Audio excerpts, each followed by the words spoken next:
big books can be a lot of fun, but small books, I read them. I finish them, and I read them.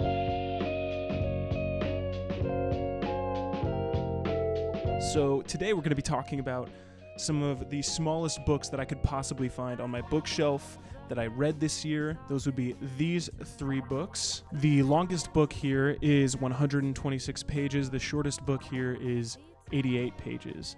So these are some short books.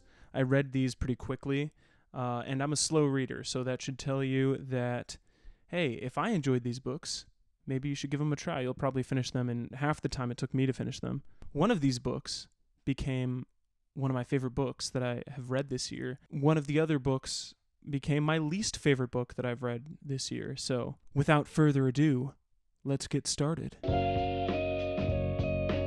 So, the first short book that I read this year was Summer Crossing by Truman Capote.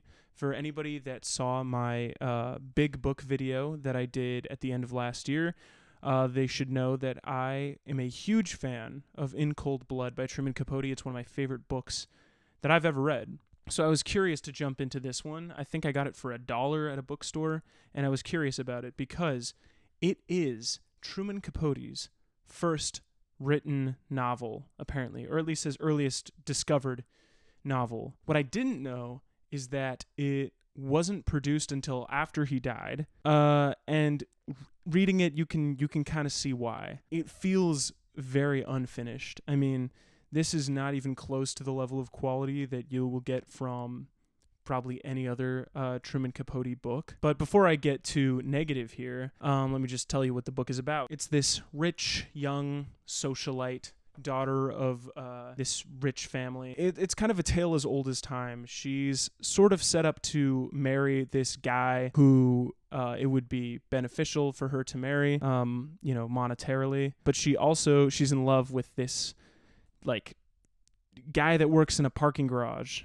I think that was his role. He has something to do with cars. Yeah, he's a parking lot attendant. There you go. She's sort of going back and forth, having scenes with the dude that she maybe has more in common with on a sort of stereotypical level. But then the person that she has a passion for, which is this parking lot attendant, who is maybe not of the same class as her, doesn't have the same level of education as her, but she just feels drawn to this guy. The issues that I had with the book, the main one is that you'll notice right from the first page, the prose is so bloated and overwritten. It feels like, okay, he's kind of experimenting with what would eventually become something like Breakfast at Tiffany's, but it has none of the same level of restraint. He's throwing every Scrabble word he could possibly think of into these pages, and it's just very overly flowery in a way that doesn't serve as good reading, in my opinion. It just felt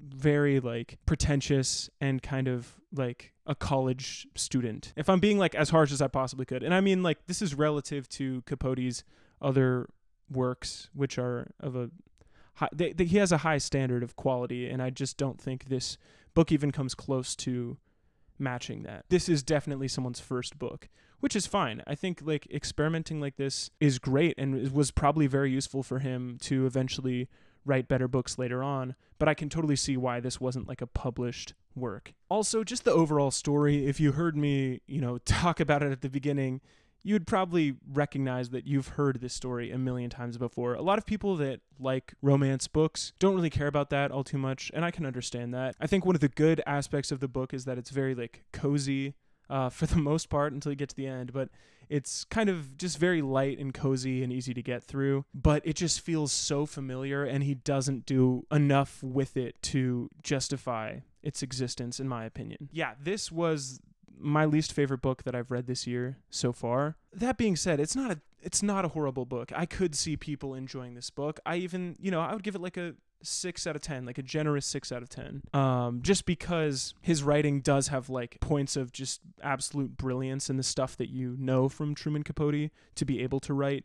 There are, a lot of moments like that throughout the book. They're a little too few and far between for me to say this is a great novel. That's Summer Crossing. Give it a shot if you've read all of his other works. If not, I wouldn't really bother. Okay, next up we have a big one. This is a classic that I've neglected to read forever. It's always been on my reading list. People might be shocked that I've never read this book, but it is The Old Man and the Sea by Ernest Hemingway. This was my very first Hemingway book. This is my introduction to him. And, everyone knows this book. It's about an old man that goes to catch a big old fish.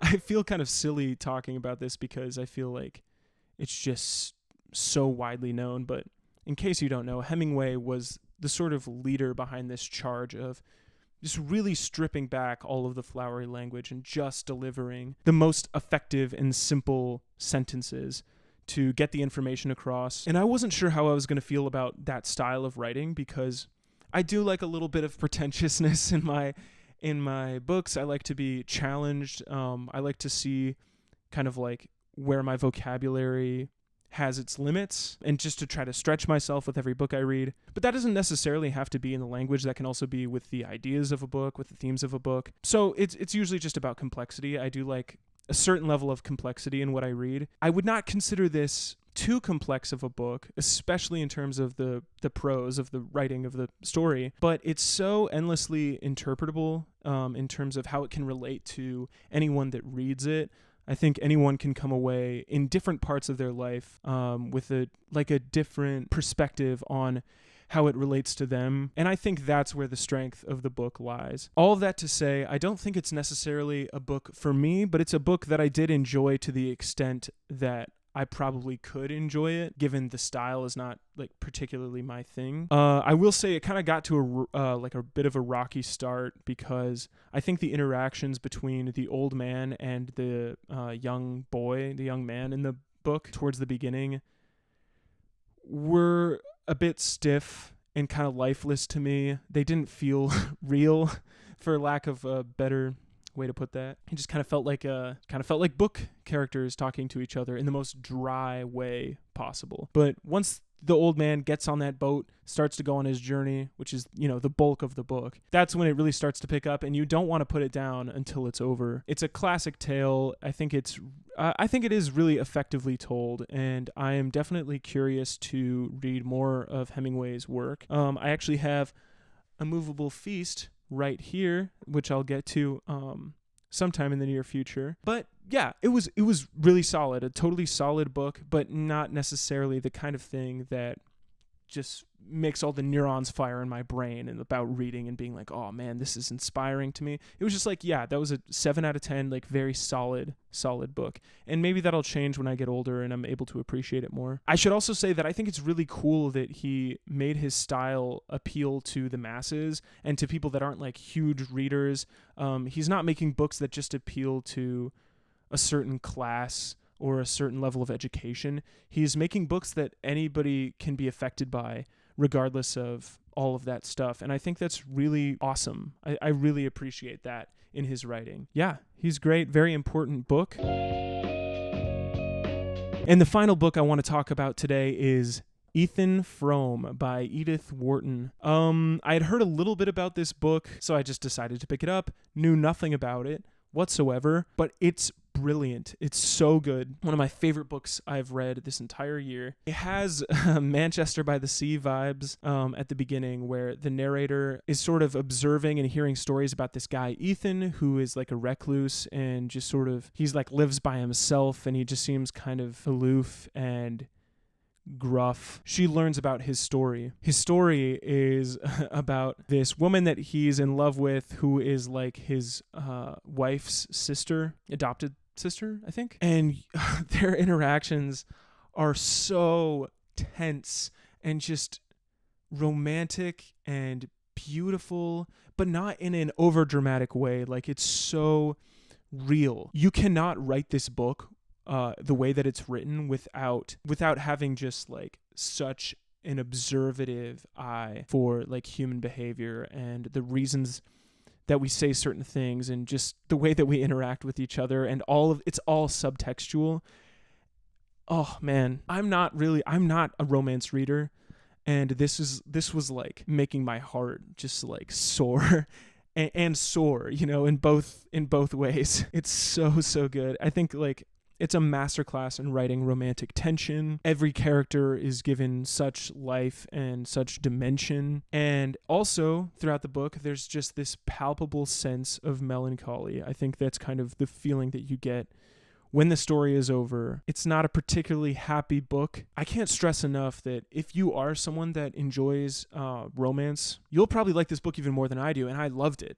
So you have to try this book. It's only 88 pages. It's the shortest book here, and it's my favorite. And I'm definitely going to read all of Edith Wharton's other stuff. So yeah, that was my experience reading 3 of the shortest books that I own. And it really gave me an appreciation for the ability to condense someone's thoughts into such a short work, because there's no way that that's easy. Obviously, it's hard to write a long book too, but to be able to condense everything that you want to say in such a short page count, that seems impossible. I don't think I would even ever try.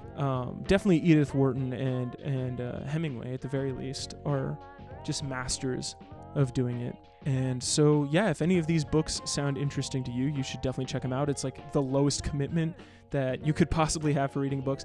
I've read a lot of books this year, a lot that I haven't talked about. I'll probably talk about them soon. But that's going to do it for me today. So if you like this video,